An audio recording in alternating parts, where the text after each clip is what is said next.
find our way back home. I'm coming home.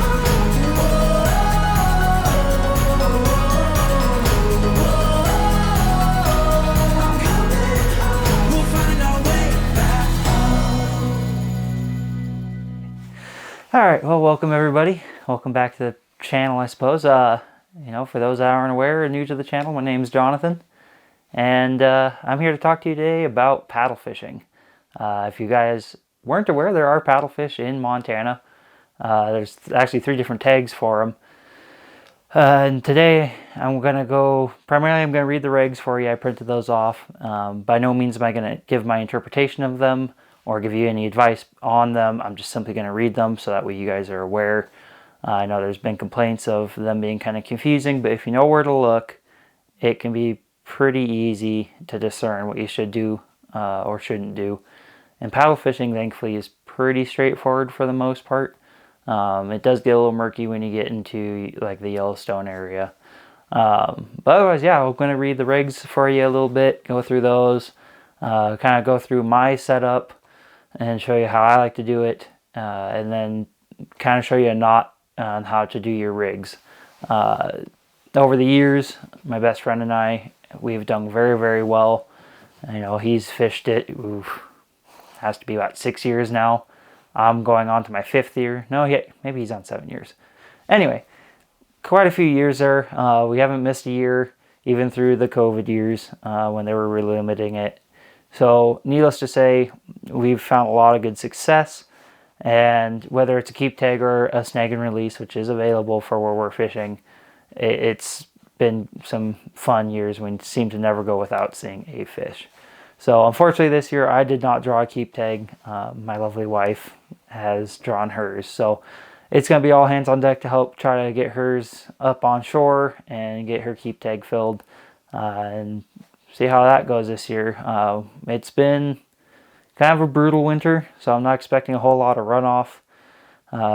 Things may change. It is Montana. So with that, let's kind of dig into it. So if you guys get the chance, please like, subscribe, share.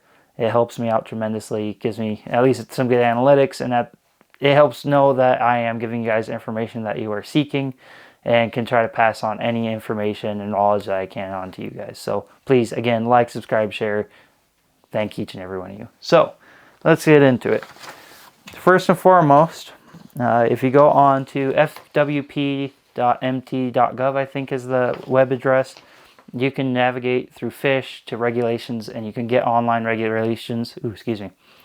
Or you can just go into your local sporting goods store, and they should have a printed copy for you, which I still recommend grabbing a few of those, just at the very least to throw in whatever vehicle you plan to take. So first and foremost, your fees. When you go to do your paddle fish, you will want to get your AIS and conservation fee, which vary. I'm going, for this sake of the video, I'm strictly going to look at resident 18 to 61. So your conservation, you're looking at $8. Your AIS is $2. You do need those in conjunction with a full season fishing license.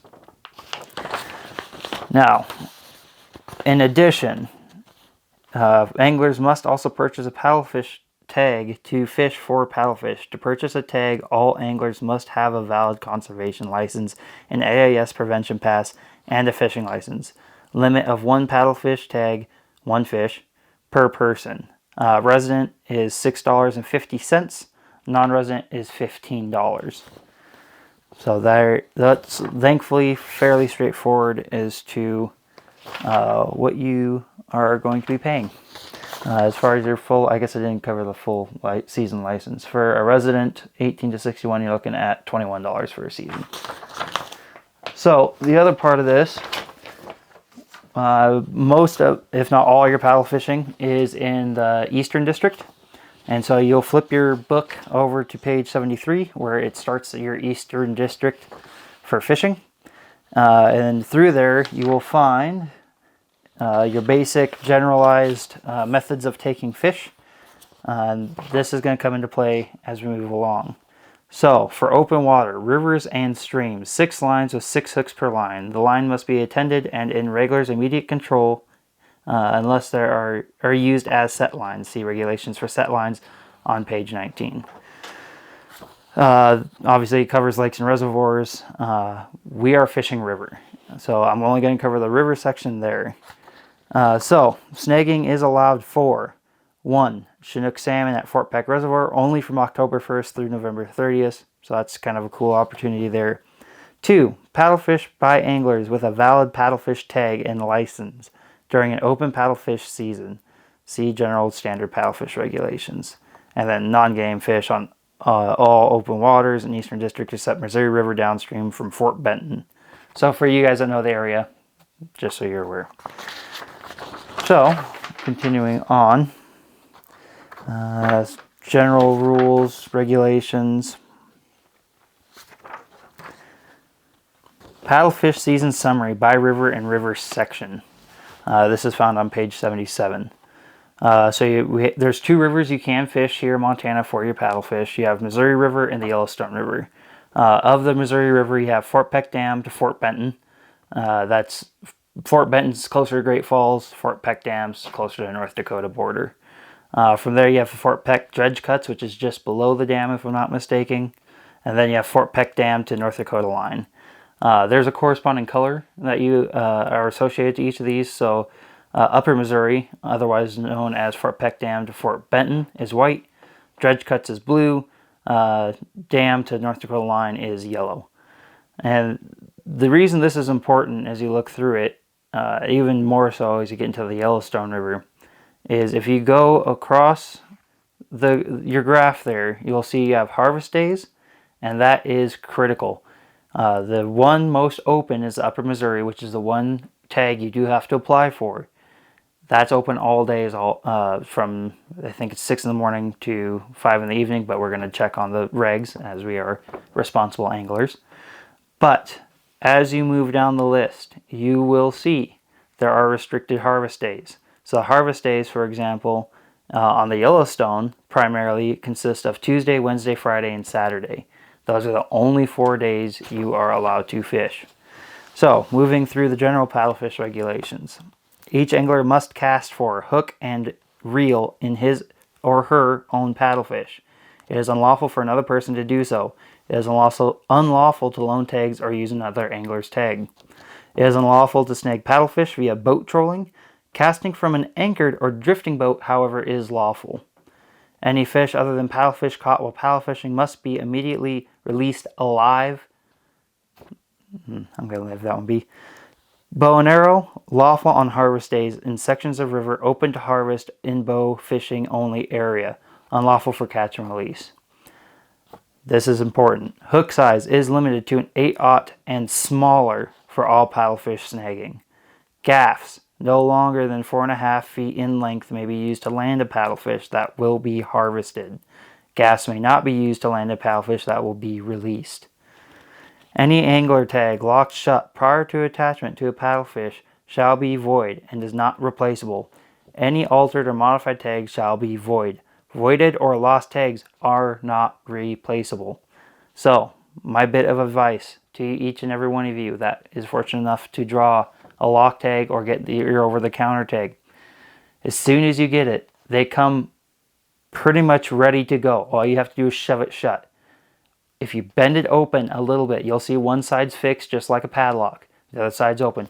Bend that open a little bit. That way, if it does get pressed shut, it shouldn't lock. Don't test it, but I have yet to have one unintentionally lock on me, so I have a voided tag and therefore can't fish. So do yourselves a favor. As soon as you get that tag, bend it open, and that should, for the most part, keep any unwanted accidents happening. Paddlefish must be tagged immediately upon harvest. There are instructions as well below this that go through what you need to do once you do decide to harvest a paddlefish. I will refer you to page 77 of the FWP Montana Fishing Guide. Again, page 77. So please look that over. It is crucial that you look that over as far as where you need to tag. The big thing I will, however, go over is when a paddlefish is captured and tagged, the fish must be removed from the river by end of day. Anglers are required to report the harvest of any paddlefish within 48 hours of harvest. Reporting options include on-site fisheries, check station, or roving crews. There is a phone hotline number here. I'll speak it, but if you need to find it, it's on page 78. It's 1-877-FWP-WILD wild, or otherwise 406-444-0356. You can also go online to report your tag as well.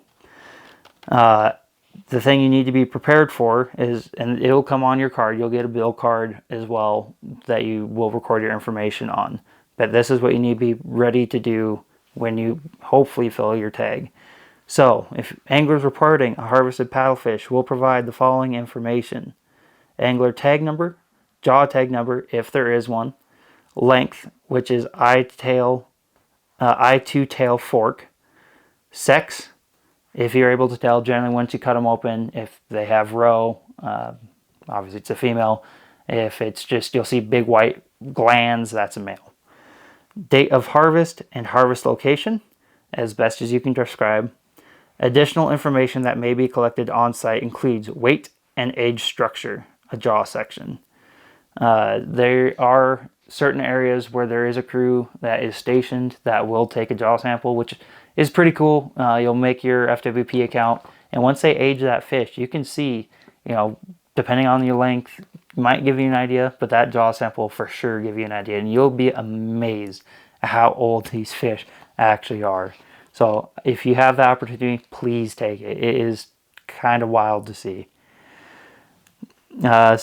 So anglers not reporting a harvested paddlefish will not be eligible to purchase a paddlefish tag the following year. I believe, don't quote me, I believe there is a section where if you don't fill your tag, you should still report it. But please verify, check that out, and make sure that's the case. It is unlawful to possess an untagged paddlefish or part of one. If anglers fillet a paddlefish, they must keep that part of the fish back and dorsal fin, otherwise known as a back fin, where the tag is attached and sealed to the fish. Angler tag must remain with processed fish until consumed. It is unlawful for an individual to sell any portion of paddlefish, including eggs, processed or unprocessed, as prescribed by the Fish and Wildlife Commission.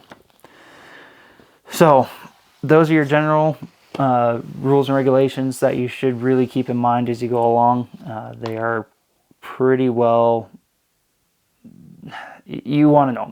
Every time I've been down there fishing, I see a warden at least once or twice each and every trip. So please know them well. Please work within those bounds. It makes it fair for everybody, and everybody gets an equal and ideally fun opportunity. So, moving to your standard paddlefish regulations. This is going to break down between the two different rivers, 3 different sections. For the purpose of this video, because it's what I know best, I'm simply going to go through the Upper Missouri portion. But please, starting at page 78, going through page 79, and I believe page 80, it covers a little bit of it. Go through and read it. But for the purposes of this video, I'm simply going to focus on the Missouri River upstream from Fort Peck Dam to Fort Benton. So, daily and possession limits and tags: 1 paddlefish per season per angler. Anglers may select only one of the following 3 areas and may only fish in the area selected. So, Missouri River upstream from Fort Peck Dam to Fort Benton, which is the white tag. It's the one you have to make sure to apply for, and those dates are posted every year. We have Upper Missouri paddlefish drawing. Paddlefish harvest tags will be available via lottery draw for the Upper Missouri River paddlefish season. Anglers need to apply individually or as a party, up to 5 people. Applications can be submitted either online at fwp.mt.gov or at an FWP office. You may purchase 1 bonus point per year, either at the time of application or between July 1st and September 30th of the current year. If you do choose to purchase a bonus point at the time of application, you may not purchase one from July through September. Applications must be received by FWP no later than 5 p.m. of March 22nd, 2024, so that would be this year. Unsuccessful applicants can still catch and release paddlefish with their conservation fishing and paddlefish license. So if you do intend to do a snag and release, you still need the license. Your paddlefish snagging is open May 1st to June 15th from 6 a.m. to 9 p.m. Please keep that in mind. There was a day and age, and Todd was at the end of these days when you were allowed to paddlefish at night, and he said it was terrifying. You know, when you have 4 to 6 ounce weights bombing out into the river, and there can be foul casts, yeah, that will kill somebody, and it's just not a fun time. So please, please, please, please adhere to those times. The best fishing time I find, regardless anyway, is right at sunrise, which is generally about that 6 a.m. Catch and release snagging. Open May 1st to June 15th from 6 a.m. to 9 p.m. Proof of purchase of a White or Upper Missouri River paddlefish license is required for catch and release fishing. All paddlefish caught while catch and release fishing must be released immediately, may not be gaffed, and must remain at least partially submerged in the water at all times to avoid injury to the fish. These fish are tough, and this is my argument when people are doing snag and release. You know, I have snagged many paddlefish that have a good number of scars on their back. These are tough fish. I mean, they're prehistoric dinosaurs, essentially, living fossils. They've seen a lot, they've experienced a lot, they've adapted accordingly. Yes, it's a big hook. When you see these things in your storefront, it's kind of a put off. But once you see them compared to that fish, it's nothing. It's like a mosquito on an elephant. So, yes, technically you're doing harm, but those fish are fine. They shrug it off fairly well. Like I said, you see scars on these fish. But please, don't stress the fish any more than they need to be. You know, if you do catch a good one, you know, and I've done a couple good ones, leave the tail in the water, keep a portion of that belly kind of in the water, you know, get wet, get in the water with it. Usually it's generally warmer water when we go. It's hotter days even. So it feels good to get in the water with the fish. Get your buddy or most of the bystanders there are all pretty willing to help you out, get a pretty sweet picture because they are just neat fish. So do your part, help keep these numbers up. In fact, everything I've read, they aren't 100% sure just how many are out there. They have a quota for the Upper Missouri system, hence the reason for the lottery. So let's not risk it, and let's really try to do our part and not stress the fish any more than they need to be. All right, so now that we've gotten the boring part out of the way, I would like to address tackle. And what I like to run is an ugly stick. In particular, this is the Ugly Stick Big Water. I believe technically falls under the GX2 line. What I prefer, and this isn't for everybody, mind you, is a 12-foot heavy. It has a line rating of 20 to 40 pound line, 3 to 8 ounce lure. The line rating I don't find to be as critical as much as your lure weight. Since we are throwing such heavy weighted objects out there, I would highly recommend getting the higher lure rating. And I prefer a 12-foot rod, being relatively in shape. Yes, it is heavier. That is one of the cons to it. However, a 12-foot rod does allow a better cast. It is easier to get it further out there, and the further out you have, the more chances you have to work that water and have hopefully hit a fish. As far as reels go, I am running a Penn 8000 Fierce 3. They are up to the Fierce 4 now. It's been a phenomenal reel. It puts up with the abuse. I mean, where we fish is muddy area, pretty silty, sandy kind of mud, and it gets into reels and just loves to ruin them. But so far, this reel has really dealt with the abuse quite well. So it would be probably my recommendation. There's other options out there as well that will certainly do the trick. I just haven't tried them personally yet, so I'm not going to give you one way or the other. But what I have tried is the Fierce 3, which is now rolled up to the Fierce 4. Then, as far as setup goes from reel, I'm running 80-pound braid, and this is why I say that line rating isn't as critical as much as your lure rating. And this in particular, is Suffix. No, excuse me. Power Pro. It's Power Pro. I'm going to try out a Dura braid from Spider Wire and see how that does. It so far has worked well from all my walleye setups, but hopefully it would work well for a paddlefish setup. But we're going to find out. Now, what I do like to do with this, and it is risky to run such a heavy main line for the fact that you will snag up. It's inevitable you're going to lose some tackle, some gear down in the water. But to help limit that, from my 80-pound main line, excuse me if this gets a little noisy, we're going to hopefully secure it properly. There we go. You have, let's see if it'll focus on that. Nope, it's not going to focus. So what I'm trying to show you is I think it's a 300-pound rated cross-lock swivel. And yeah, it takes on everything that we can throw at it. I mean, I think the state record paddlefish was 146, I want to say it is. So a 300-pound swivel is double that. So needless to say, you'll be safe there. I like to, of course, secure from my main line to that with a Palomar knot. If you don't know what that is, I will post a video at some point about the various knots that I use. Otherwise, for the time being, there's plenty of resources that I encourage you to look up on tying a Palomar knot. Now, the reason I run it specifically this way, running your 80-pound braid gives you better castability being a braid, thinner diameter, pretty dang smooth line.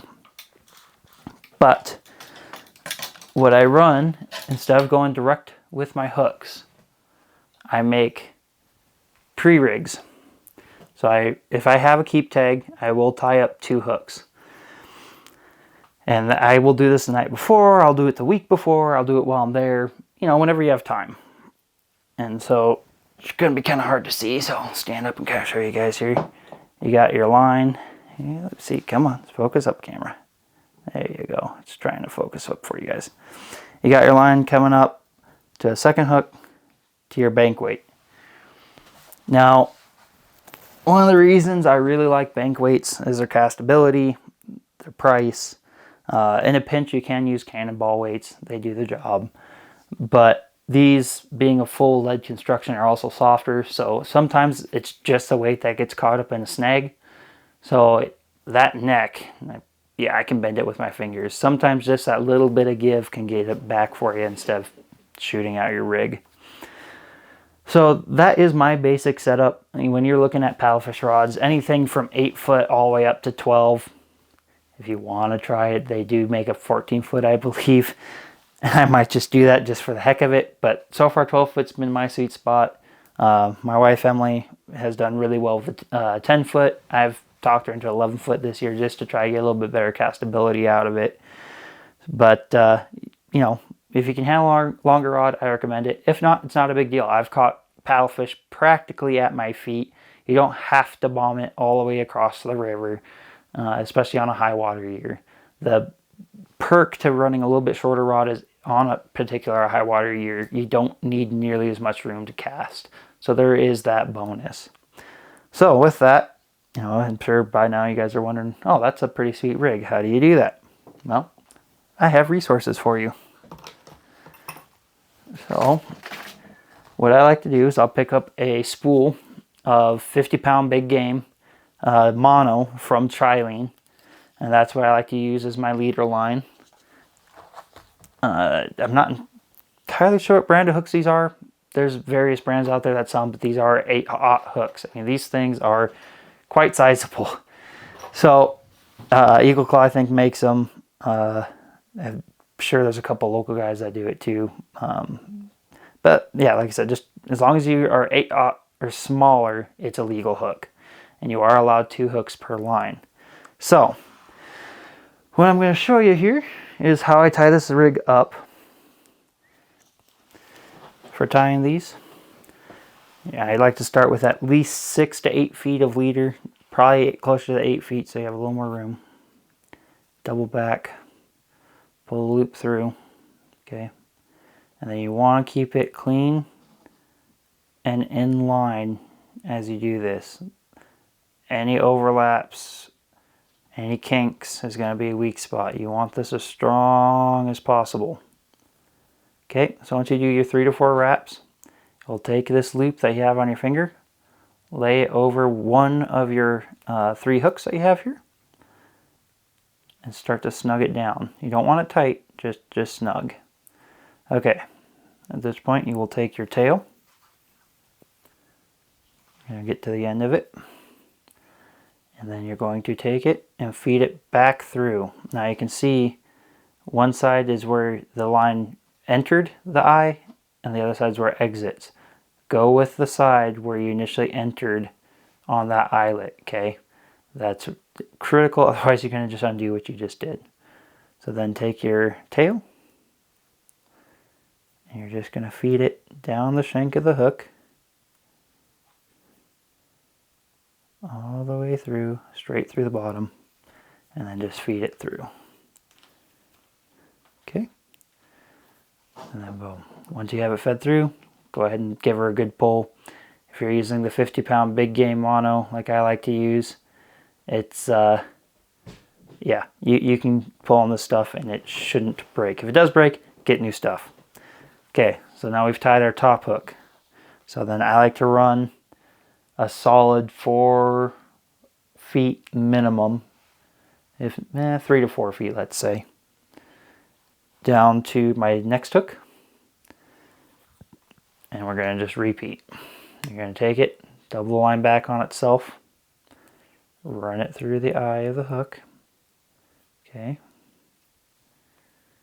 then you're going to take it, and I use either my index or middle finger, keep that line in line, nice and clean, no overlaps. 3 to 4 times. Okay, over the hook. Snug it down. Go to where it has entered the eyelet. Again, that's critical, otherwise you're just going to do all the work you just did. Take your tail and run it down through the shank.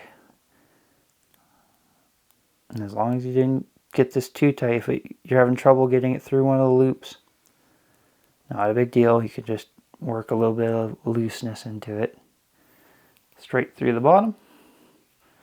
Okay. Once you're there, give her a good pull. And there you go. Now you have a 2-hook wrangling setup, as I like to call it. Now from the bottom of the hook, okay, if this is your bottom hook, I like to run let's say 12 to 18 inches, roughly. You know, if you take your hand, hold it basically from your pinky to your elbow, roughly. Just tie a basic loop in there. You can do a figure 8, you can just do a regular loop. Whoever it takes so it doesn't slide. Okay. And you just need this loop big enough so it can fit over the body of your bank weight. So then this is a 4-ounce bank weight. So I tied in my loop, snip your tail, and I set my knife down, can't find it, but snip your tail, then you're going to take your loop, stick it through the eye of your weight. You're going to take that then around the body of your weight and back up through. Okay. Now there's kind of 2 methods of thought for this. If you trust that it's soft enough or that the edges of your bank weight aren't too sharp, you can leave it down on your shank of your weight. Otherwise, you can pull your loop up onto itself and let it tighten on itself. I've done it both ways, and it seems about equally as good either way. So whatever you feel is you trust more, go with that. Okay, so that's now how you connect your weight. Again, this is a 4-ounce. I recommend running a 4 to 6 ounce depending on the flows for that year. Then at this point, I like to trim probably a good 8 inches, maybe even if not 12 inches from your top hook. And again, just tie another loop in.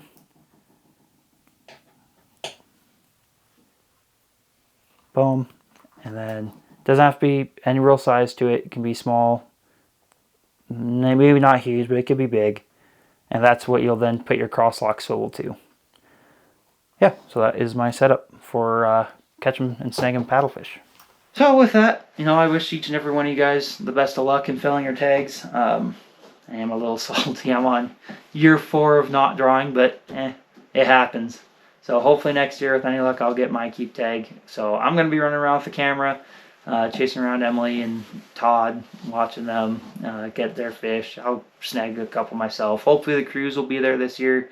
Maybe I can wrangle them into a interview. So hey, if any fisheries guys doing nets are going to be around second or third week of May, I'd love to talk to you if you happen to see this video. Otherwise, here in about a month and a half, I will be doing my paddle fishing trip, and then when we get back, I'll get you guys our special paddlefish special, and you can actually see everything I just talked to you guys about in action. So I hope this helps. We can get into strategy a little more if you guys so choose. If that's the case, please leave a comment, and I'll make a video about strategy when it comes to surveying the river or what to look for. Otherwise, hopefully that'll be addressed when we do our paddlefish special here in a month and a half or so. So, for the time being, please like, subscribe, share. We're going to continue to do some walleye and rainbow trout fishing. It's still that time of year where we do really try to get it while we can, while the fishing's good. Spring fishing is definitely one of the better times of year, followed ever so closely by fall fishing. But we're staying plenty busy. Hopefully we can get you guys the knowledge you guys are seeking. And yeah, that's our main purpose here. So thanks again for tuning in. If you have any questions, certainly leave a comment. You can follow me on Instagram. I try to respond to those messages as fast as I can. Otherwise, yeah, I'll keep passing along any knowledge and info that I have for you. So thanks again. Please like, subscribe, share, and we'll catch you guys next week. Thanks, guys.